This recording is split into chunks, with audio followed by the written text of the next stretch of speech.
මේ තෝරා ගන්න තියෙන ව්‍යාපාරිකලා තේරුම් ගන්න පුළුවන්. මොනවද? දැන් බලන්න එක පැත්තක රනිල් වික්‍රමසිංහ ඉන්නවා. රනිල් වික්‍රමසිංහත් එක්ක ඉන්නේ කවුද?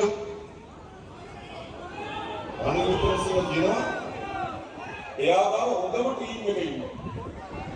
කවුද ටීම් එක?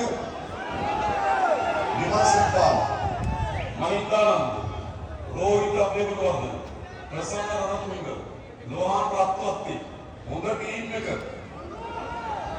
සෝමාලියා පැත්තේ කියලා නැවත කරලා තියෙනවා. රටක් හදන්න හොඳ ටීම් එකක් නෙමෙයි. නේද? ඒ නිසා එයාගේ ටීම් එකේ. හැබැයි මොකද වෙලා තියෙන්නේ? කලින් රනිල්ව පතුරු ගහපු අය දැන් රනිල්ගේ ගුණ කියන්න පටන් ගන්න තියෙනවා. අනිත් පැත්තේ සජිත් ප්‍රේමදාස කියන එයා ගාව ඉන්න හොඳම ටීම් එක. කවුද? GL පීරිස්. අවුරුදු 30ක් කැමති. නිමල් සිල්පාල වගේ නයි. හැමදාම ඊළඟින්ම කවුද? ඩලස් ලාපෙරම.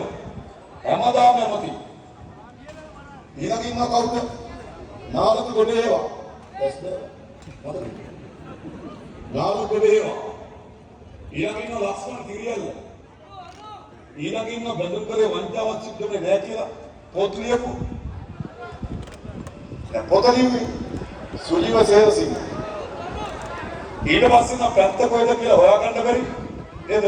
කවුද අර මයියාගේ ලක්ෂ්මන් සෙනවිරත්. නේද? දැන් කොහෙද ඇත්තද මෙයා? ලක්ෂ්මන් සෙනවිරත් කොහෙද? එහෙට පනිනවා මෙහෙට පනිනවා. මේ දවස්වල මට ආරංචි ආයේ සජිත් ගාව කියලා. ඒ නිසා මොකද වෙලා තියෙන්නේ? මේ පාලකේ හැමදාම පැත්ත මාරු කරනවා. මේ දේශපාලකේ එහෙට පනිනවා මෙහෙට පනිනවා. හරිද? මේ දේශපාලකේ එහෙට පනිනවා මෙහෙට පනිනවා. මොකක් වෙන්නේද? ජනතාව වෙනුවෙන් නෙවෙයි. අපි ආණ්ඩුවක් හදමු. මොකද දැනද කරන්නේ?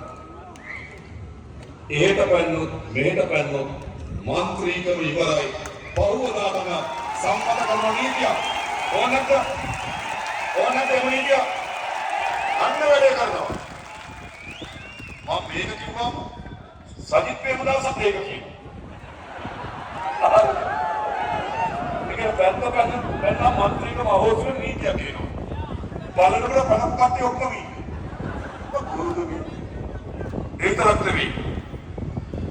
අපේ රටේ දේශපාලන පොරපිටිය සුද්ධ කරන්න ඕන.